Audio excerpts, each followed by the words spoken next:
Well, good afternoon, good evening, good morning, and no matter where you are, welcome.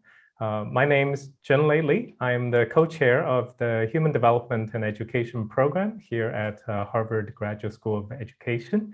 And I focus on child development and the relationships that children build with the adults. And welcome to Education Now, a webinar series designed to respond to the dramatic changes and opportunities in the field of education in the wake of COVID-19. In today's conversation, we'll discuss the impact of the pandemic on young learners, their families, their caregivers, and teachers. We also wanted to explore the opportunities that we have to build a stronger and more sustainable system to support families and early childhood educators. So today's episode is recorded, and you can visit our website for the recording as well as information about future episodes. While you're listening, please feel free to submit your questions using the Q&A button at the bottom of the Zoom screen. You can also find closed caption access here. So I'm really excited to welcome our two panelists today, both close friends and colleagues. Dr. Lynette Fraga is the Chief Executive Officer of CCAoA of America.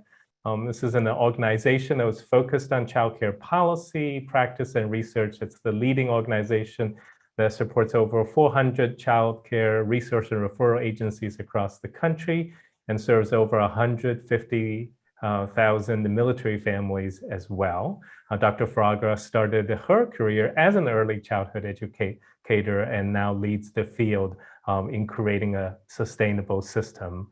Dr. Stephanie Jones is the Gerald Lesser Professor in Early Childhood Development here at the graduate school, and her work focuses particularly on children's social, emotional, and behavioral development.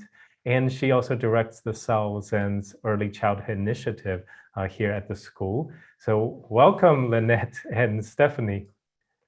Thank you. Great to be here. So great to be here.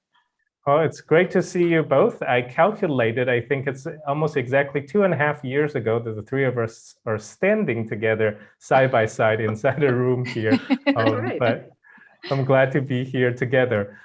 So let me just start with a question that I know both of you have been thinking a lot about. How have the children been doing over the last 1.5 years, and how have the families and the educators been doing during that time? Stephanie, would you like to start? Sure.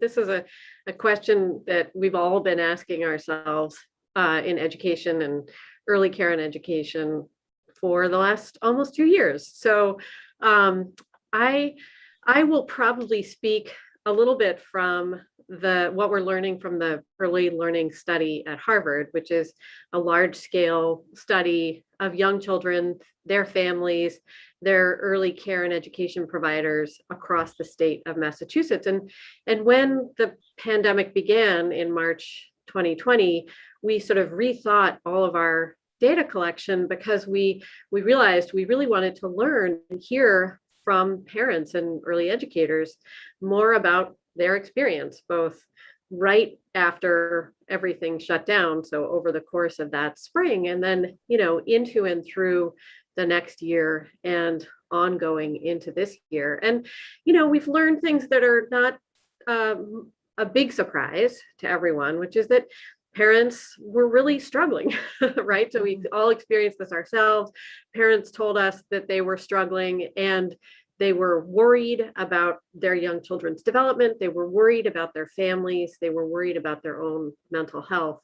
And we heard the same kinds of things from early educators.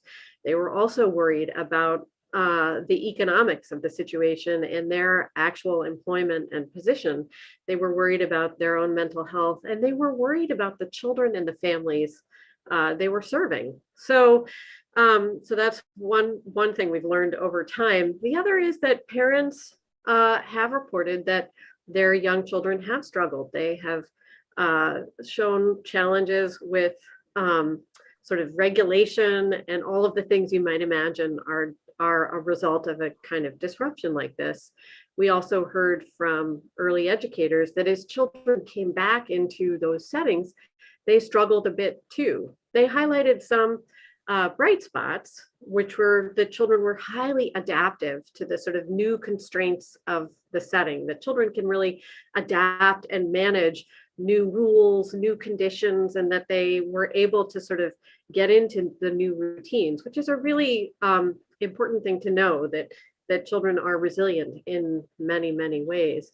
One thing that we learned that I thought was particularly interesting for this conversation and for all of the conversations that are happening right now about early education is that parents reported to us that one of the key supports for them during this difficult time was their connection to their early care and education provider, right? That connection, that bond with that provider, even at a distance, was a central source of support for them as they navigated this whole situation, which really tells us how important early care and education is to all of us. So to our own well-being, to our society's well-being. So that's what we've learned so far. Thank you, Stephanie. Lynette, I know throughout the last year and a half, you and CCAoA have spent so much time listening to the care providers and thinking about how do we support them. So from the care provider side, kind of what is it that you have heard in terms of how they're doing over the last year and a half? Well, I want to reiterate that many of our care providers are our families as well. So we're really talking about providers who are having the same concerns and stressors and worries that Stephanie just mentioned, which I think is important to amplify as well. And they certainly have also experienced multiple challenges, and many of them are about staying open or not staying open, worried about their own families. How can they provide care effectively? How do they support children and families?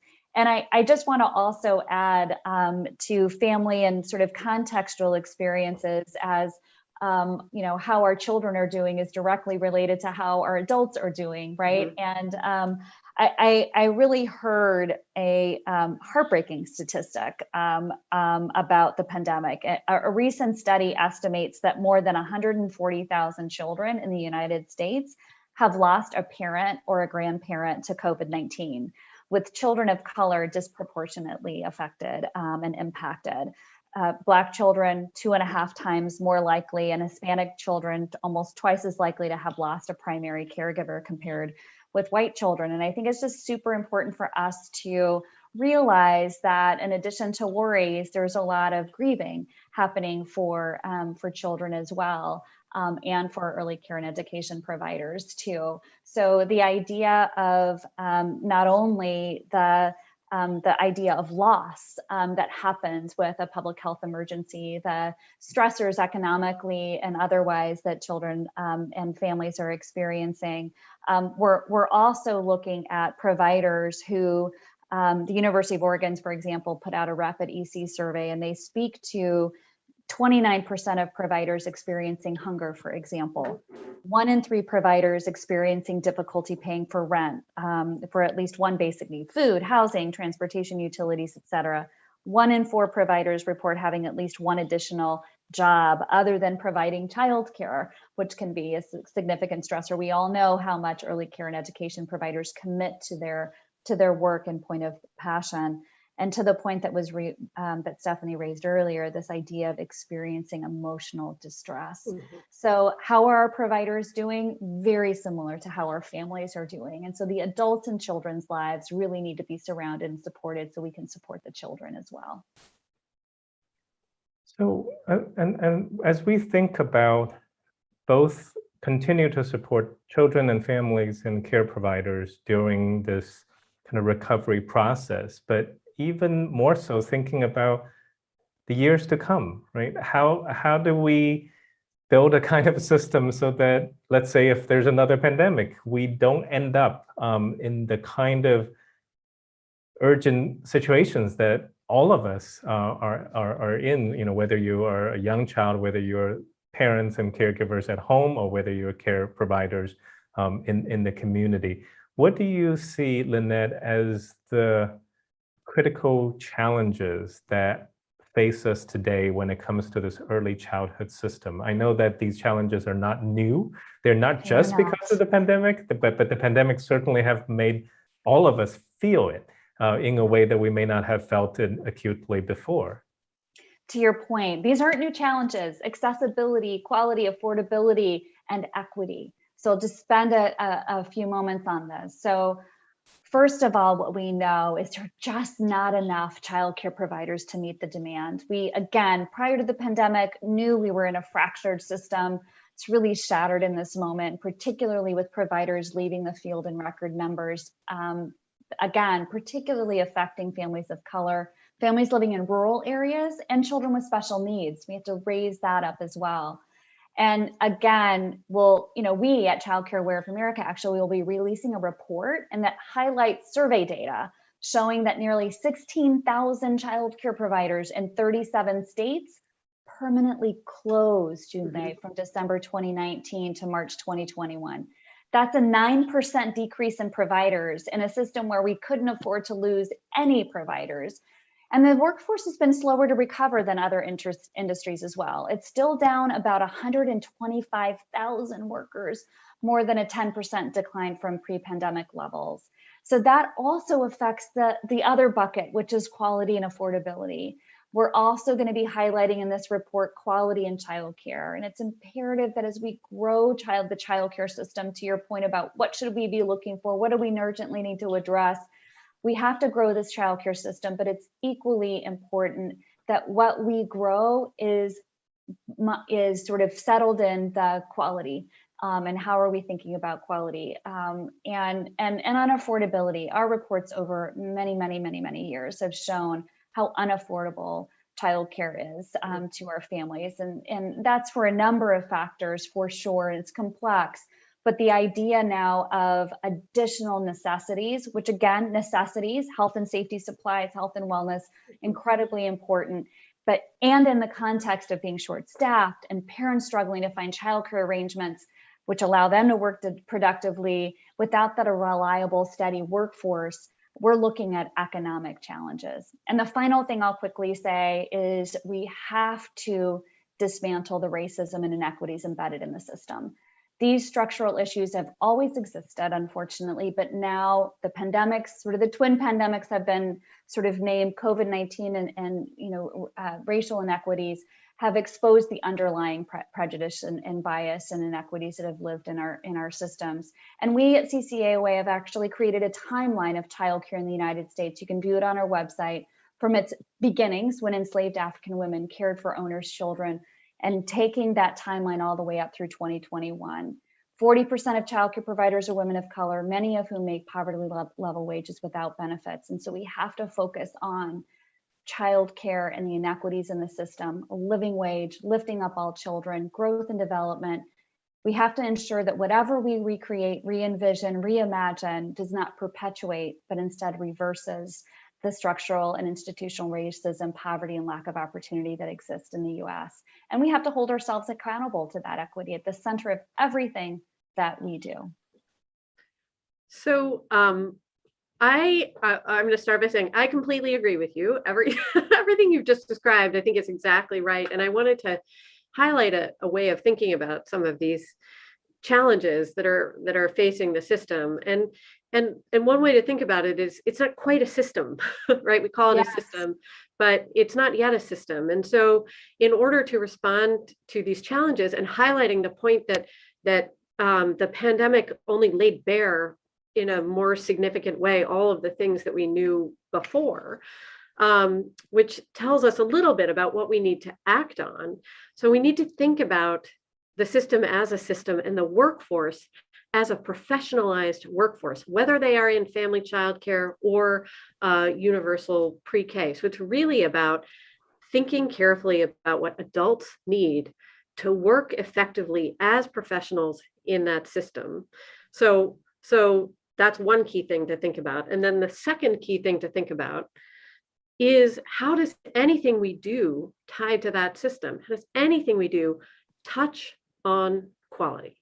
So any of the levers that we pull we have to be able to see how it's going to make a difference for quality, how it is going to support adults and children to forge strong, connected, warm relationships, to create the conditions and settings where children have access to engaging, stimulating, exciting stuff to work with. Like, so we have to really always be holding those two in our minds. Like, how do we build a system and support a system to weather disruptions that are likely to come again?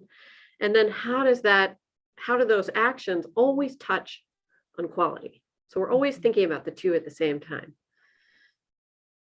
Right. And I think the common theme that I hear from both of you, right, whether we're talking about quality, whether we're talking about affordability, accessibility, or whether we're talking about the underlying equity structures, it seems like one of the most urgent things we ought to do is to invest in caring for the caregivers and help the helpers in our communities throughout this kind of process. So Lynette, I know you have been actively engaged in understanding as well as communicating what opportunities that exist right now, not just to kind of pick up the pieces from the pandemic, but in fact aim for something that's much better, much stronger, much more sustainable for the care providers, for the families, for the children, kind of all across the country.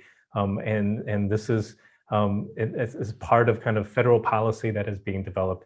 What is it that we need to know? You know, people who are not actively working on legislative agenda, just parents, teachers, educators, community leaders. What is it that we need to know about the policy opportunity right now, and why is it that we need to know it? So my first major response to that, Junlei, is we're in a moment.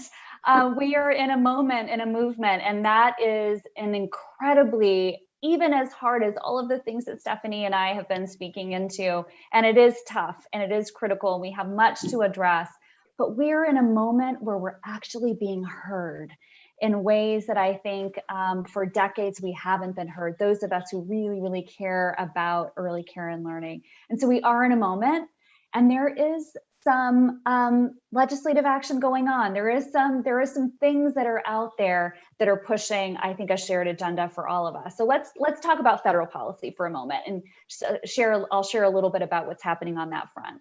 So the Biden administration's Build Back Better plan, he announced a new framework for the Build Back Better Act, which in essence is an inclusion of over $400 billion for childcare and early learning investments over the next 6 years.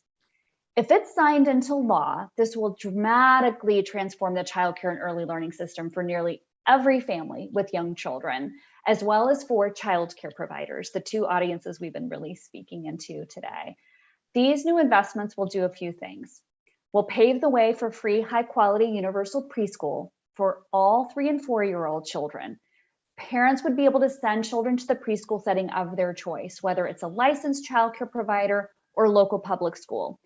And childcare costs will be limited to no more than 7% of income for families earning up to 250% of state median income, which is super important for families and communities all over the country, because right now the cost of and the price of care really oftentimes exceeds huge portions of a household monthly budget, more than college, more than rent, more than transportation, sometimes more than all of those things combined, depending on where you live. The federal funding will also ensure that states increase compensation for early care and education providers as well, and invest in the supply, which we talked about earlier as being really challenging, and quality, which Stephanie just spoke into in terms of the early care and education quality piece that includes family childcare homes and childcare centers. So important also to note that this is a multi-site perspective. So what's happening right now, I'll just quickly say, because I know that that there may be interest in where do things stands right now. The House and the Senate have to agree, obviously, on and to pass the bill, and it'll be sent to President Biden for his signature. Just again, sort of underlying, we haven't had this much attention to early care and education in generations, if ever. It's worth noting that implementation will take time, but I really do feel like we can absolutely get there with the amount of energy that's out there right now. Again, nonpartisan childcare has really been growing over the last decade. And certainly I think we have arrived at a point where everybody really understands the importance of early care and education. That's right. I do think that you're right that this has been a nonpartisan, bipartisan issue, and that the pandemic really brought that to the forefront of everyone's awareness of how childcare is part of the nation's infrastructure that not only support work, but supports families, not just in the distant future in some kind of a return on investment argument. They support families right now, here and now. Every day. Immediately, every day, exactly. And what you're describing, Lynette, it's not just small tweaks. It's almost like we're trying to build a much more resilient system across the country for the children, for the families, and for the people who are supporting the children and families. And so it's probably, you're right, this is probably the most comprehensive opportunity or moment that we have had in decades when it comes to childcare. Stephanie, I'm going to direct it just to a question that's related, that's coming from the chat. People were asking about resilience, right? It's a word that come up a lot during the last year and a half for children, for families. But I know this is a topic that you and I feel like we're talking about this every week because we teach a class together with that as a theme. Like, how, in your mind, how do you connect resilience with the kind of systems that Lynette was talking about that we have an opportunity to build? So that's a great question, and I appreciate it coming from the audience. And I mean, the way I think about resilience is it's fundamentally about bouncing back from challenge with support. So it's always about this kind of dynamic between facing up to challenges, but having supports. And that's true for children, it's true for adults, and it's true for systems. So if we take the resilience idea and we think about it from the standpoint of a child who's faced disruption, who is uncertain, whose family is struggling, with support from an early education provider or from a parent or from a close adult, the child can manage those disruptions. It's the same with adults who are facing challenges, and it's the same with a system. And I think it really speaks directly to this idea of how do we build a resilient system? We support it so it can weather the challenges that come from, life. And Lynette was speaking to exactly what those supports are that are in the Build Back Better bill. And for a system to be resilient, it needs those supports. Yes, Stephanie. I just needed to say that. Yes. And yes. And Lynette, I want to come back to something you said earlier, and this was a question coming from the audience too. You are not, I know it's sometimes easy, when we talk about state and federal policy to think about these in numbers, right? Number of providers, number of slots that are available for parents and so on. But you mentioned earlier, and you made it really clear, this isn't just about increasing numbers. This is fundamentally about increasing quality, increasing the supports that we have for quality. So when you think about kind of this investment and what it could do for quality, how does this kind of investments bring about equity with quality, not just in numbers, but in the way that children and family experience this kind of care? Well, fundamentally, what we're talking about when we're talking about early learning, right, in early care and education programs is relationships. And those relationships stem from the individual adults that are creating these amazing spaces for children and for families. We're talking about the workforce. And so as we think about quality, certainly its setting, certainly its environment, et cetera, but where we know things, the magic happens is in relationship with children and with families. And supports, the resilience factor also comes from people. It also comes from those early care and education providers. So when we invest in the helpers, to use your term, Junlei, when we invest in the early care and education providers, supporting them, we are by extension supporting children and families. And a core tenet of what quality means. We have to make sure in attracting and retaining the early care and education workforce that we are taking care of them. And by taking care of them, that means increased compensation. That means professional development ladders. That means education and supports. That means considering, respecting, and honoring the profession of early care and education. All of those things are critically important so that they can pass it forward in their relationships with children and with families so our communities can thrive. Absolutely. Yes, I agree too. Yes. Thanks, Stephanie.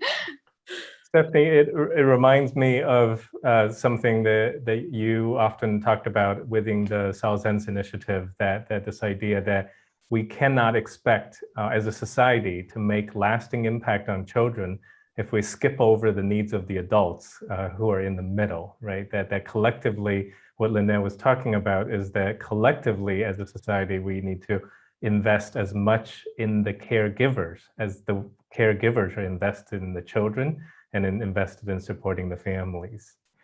Exactly right. We can't, I mean, the adults are the pathway to the children. So in my head, it's logically impossible to skip over them. But I think your point about investment is really critical, because we can talk about lots of different kinds of investments. And if we just think about the day-to-day work of a early care and education provider in any setting, they are pouring a huge investment into those young children. And we should be pouring an investment into them that matches. So and there's an imbalance right now in how that works. And I think we need to enact some of these supports and policies that reshift that balance of investment. That's right. I have just one final question for both of you. I know we talked about the challenges, we talked about the opportunities. There's so much work to do in building a resilient system of care for children, for adults, for educators. In this moment, what gives you reasons for hope as you look forward? Lynette, may I start with you? Absolutely. What gives me hope are the childcare providers who have already gone to heroic lengths. We should hold them up, and there's so much already done. What gives me hope is the advocates that are raising their voices, parents and providers and system leaders who have got us to this point of understanding the investment that's needed. And all of the ways investment's been defined on this afternoon's call. And I also want to raise up the opportunity that I see in our emerging leaders. There are so many out there that are just stepping into this space or reimagining their place in this space, no matter what role they have, and becoming leaders and really sharing their point of leadership. And the diversity of those voices in contribution to a reimagined system. All of those things give me hope. Stephanie.